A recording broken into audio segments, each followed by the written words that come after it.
So hi guys, welcome back to my two videos. तो इस video में दोस्तों डिस्कस करने वाले हैं यहाँ पर कुछ इंपॉर्टेंट कंपनीज़ को और उनसे रिलेटेड कुछ इंपॉर्टेंट अपडेट्स हैं जिसकी बात करेंगे इस वीडियो में। तो चलिए दोस्तों वीडियो की शुरुआत करते हैं। सबसे पहली कंपनी को डिस्कस करते हैं। पहली कंपनी का नाम है इरेडा, यानी कि Indian renewable energy development agency limited. But इसको डिस्कस करने से पहले अगर आपने अभी तक चैनल को सब्सक्राइब नहीं किया है तो चैनल को सब्सक्राइब करके बेल आइकन को प्रेस कर लो, ताकि आने वाली जितनी भी अपडेट्स हैं उन सभी अपडेट्स का नोटिफिकेशन आपको सबसे पहले मिल सके। तो चलिए दोस्तों वीडियो की शुरुआत करते हैं। सबसे पहले बात करते हैं इरेडा से रिलेटेड कुछ इंपॉर्टेंट न्यूज़ एंड अपडेट्स के बारे में। सो दोस्तों अगर पिछले 2 दिन की बात करें तो इरेडा ने जो परफॉर्मेंस डिलीवर किया है वो परफॉर्मेंस पूरी तरह से नोटिसेबल है, क्योंकि पिछले 2 दिन में करीब 16% की तेज़ी आपको इरेडा में देखने को मिली है।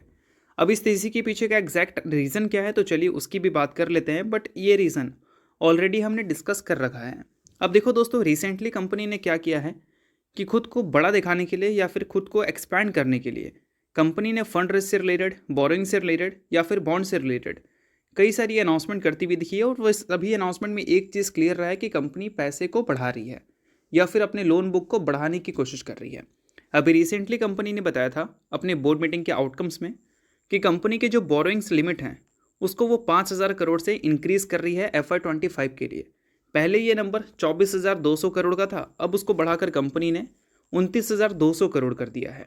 और फिर कंपनी ने एक और नोटिस अपडेट की है जिसमें ये मेंशन किया गया है कि 25 मार्च यानी कि कल के दिन इस कंपनी का बोर्ड मीटिंग रहने वाला है। इस बोर्ड मीटिंग में कंपनी प्रपोजल रखेगी बोरिंग प्लान्स, और ये जो प्लान्स का प्रपोजल रखा जाएगा ये FY26 को लेकर होगा। यानी कि FY26 को लेकर कंपनी के बोरिंग्स प्लान क्या रहेंगे उससे रिलेटेड कंपनी काफ़ी कुछ वहाँ पर डिस्कस करेगी, और उसके आउटकम्स में हमें काफ़ी कुछ इंटरेस्टिंग भी सुनने को मिल सकता है।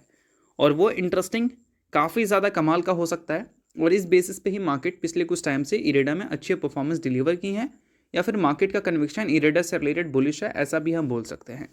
अब दोस्तों इरेडा की बात करें तो पिछले कुछ टाइम में इरेडा में एक चीज़ हमें क्लियर कट देखने को मिली है।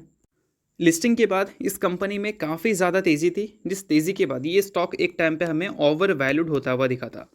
अब ओवर वैल्यूड कैसे आइडेंटिफाई करते हैं? जब किसी कंपनी के प्रेजेंट EPS के कंपैरिजन में अगर उसका प्राइस टू अर्निंग मल्टीपल्स का ग्राफ ऊपर चला जाए तो माना जाता है कि वो कंपनी ओवर वैल्यूड है। यानी कि अगले क्वार्टर में कंपनी अगर बहुत ही कमाल के नंबर्स रिपोर्ट नहीं की तो वो कहीं ना कहीं जो प्राइस टू अर्निंग मल्टीपल्स है वो जस्टिफाई करने में कंपनी पूरी तरह से अनसक्सेसफुल होगी, और फिर कंपनी में एक ह्यूज सेलिंग प्रेशर आ सकता है। और वो हमें देखने को मिला भी। यहाँ पर रिन्यूएबल एनर्जी जब बहुत ज़्यादा बूम में चल रही थी तब इरेडा में भी तेज़ी देखने को मिली, और जब नंबर्स वैसे देखने को नहीं मिले तो फिर इरेडा के वैल्यूएशंस करीब 50% तक ड्रॉप हमें होते हुए देखने को मिले। बट इस बीच में एक चीज़ अच्छी बात है कि कंपनी के EPS में ड्रॉप नहीं है, EPS कंसिस्टेंट ऊपर है, और आगे वाले क्वार्टर्स में भी लगातार अगर ऊपर रहता है तो ऑब्वियस सी बात है कि इसको कहीं ना कहीं मार्केट अच्छा कंसिडर करेगी। और EPS अगर ऊपर जाएगा और वैल्यूएशन अगर नीचे रहेगा तो कहीं ना कहीं उस टाइम पे स्टॉक ओवर वैल्यूड कंसिडर किया जाता है। तो इस चीज़ को नोट करना जो भी इरेडा के इन्वेस्टर हैं। तो चलिए अब इसके अलावा बात करते हैं अगली कंपनी के बारे में जिसका नाम है वीवेल, यानी कि वरुण बेवरेजेस लिमिटेड। अब दोस्तों वीवेल की बात करें तो इस कंपनी के बैलेंस शीट को थोड़ा सा नोट करना। अभी रिसेंटली कंपनी ने अपने Q4 के अर्निंग्स के साथ पूरे साल का जो बैलेंस शीट है वो हमें दिखा दिया था, जिसमें कंपनी के रिजर्व को अगर हम देखें तो काफ़ी बड़ी जंप हमें देखने को मिली थी। कंपनी के डेट काफ़ी तेज़ी से रिड्यूस हुए हैं, क्योंकि कंपनी ने रिसेंटली फंड रेस किया था QIP के ज़रिए, और उसके ज़रिए जो पैसा कंपनी के पास आया उससे कंपनी ने अपने डेट को कम किया। बट उसके अलावा सबसे इंटरेस्टिंग पॉइंट ये था कि कंपनी ने फिक्स एसेट्स को इंक्रीज़ किया था। 8,400 करोड़ का फिक्स एसेट्स था जिसको बढ़ाकर 13,400 करोड़ कंपनी ने किया था। करीब 5,000 करोड़ की जंप हमें देखने को मिली थी। और किसी भी कंपनी की फिक्स एसेट्स में अगर जंप रहती है तो इसका मतलब कंपनी अगर एक्सपैंड करना चाहे तो काफ़ी ईजिली कर सकती है। और इस कंपनी के जो बिजनेस है दोस्तों वो सीजनल है, आप सभी को पता है। गर्मी में ये कंपनी के नंबर्स काफ़ी अच्छे होते हैं, और गर्मी में कंपनी को ज़्यादा से ज़्यादा मैन्युफैक्चरिंग फैसिलिटीज़ की ज़रूरत होती है। तो इस वजह से हमेशा कंपनी का जो कैपेक्स प्लान रहता है वो हमें विंटर के टाइम पे ही देखने को मिलता है, और उसका जो यूटिलाइजेशन है वो हमें समर में देखने को मिलती है।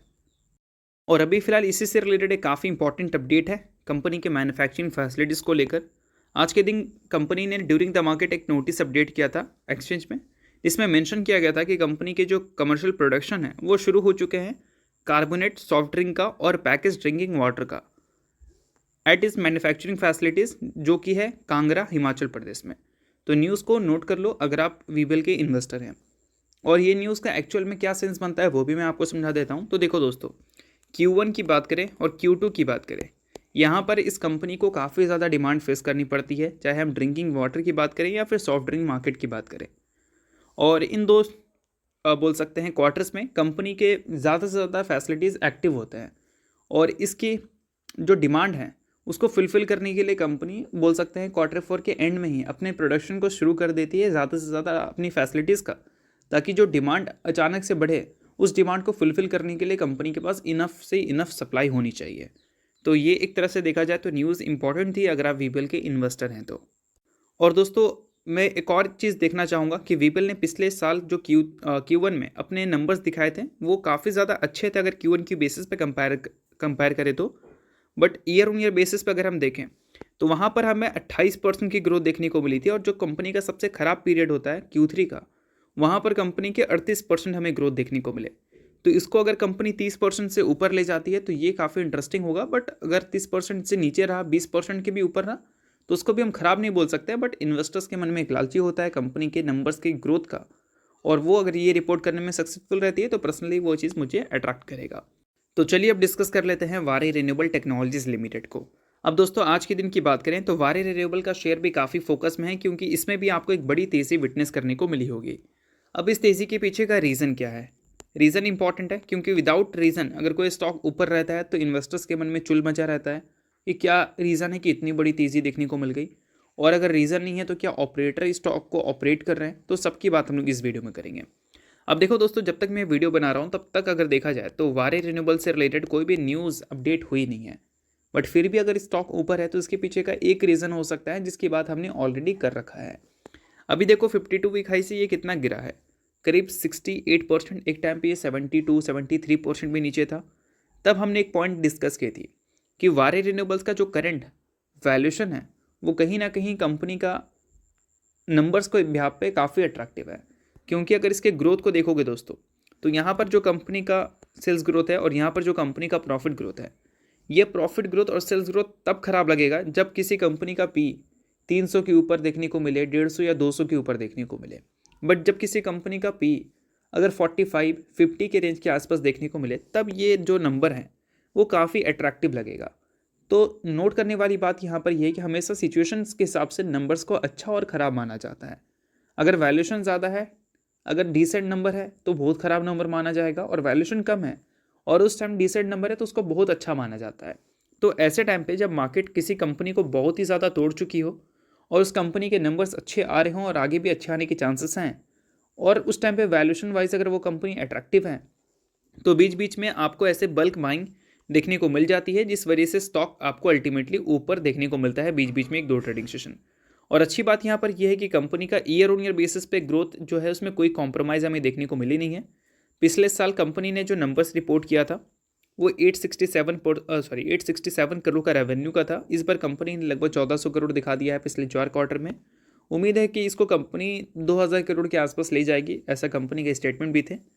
और अगर वो कंपनी रिपोर्ट मान लो कर देती है और अचीव 2000 करोड़ तक कर लेती है तो कहीं ना कहीं जो करंट वैल्यूएशन है वो अट्रैक्टिव हो सकता है, और इस वजह से वारे रिन्यूएबल्स में लोगों का इंटरेस्ट भी हमें देखने को मिल रहा है। तो चलिए अब डिस्कस करते हैं अगली कंपनी को, जिसका नाम है विराट लीजिंग लिमिटेड। सो दोस्तों, कल के दिन इस कंपनी का बोर्ड मीटिंग है, जिस बोर्ड मीटिंग में कंपनी स्प्लिट का प्रपोजल रखेगी, और स्प्लिट का प्रपोजल अगर अप्रूव होता है तो कल के दिन इस कंपनी की तरफ से आपको स्प्लिट सुनने को मिल सकता है। सो अगर आप इस कंपनी के इन्वेस्टर हैं, इस न्यूज़ को नोट कर लो। इन्वेस्टर नहीं इग्नोर कर सकते हैं, न्यूज़ थी इस वजह से मैंने बता दिया, बाकी किसी भी तरह का बाय सेल या होल्ड रिकमेंडेशन नहीं है।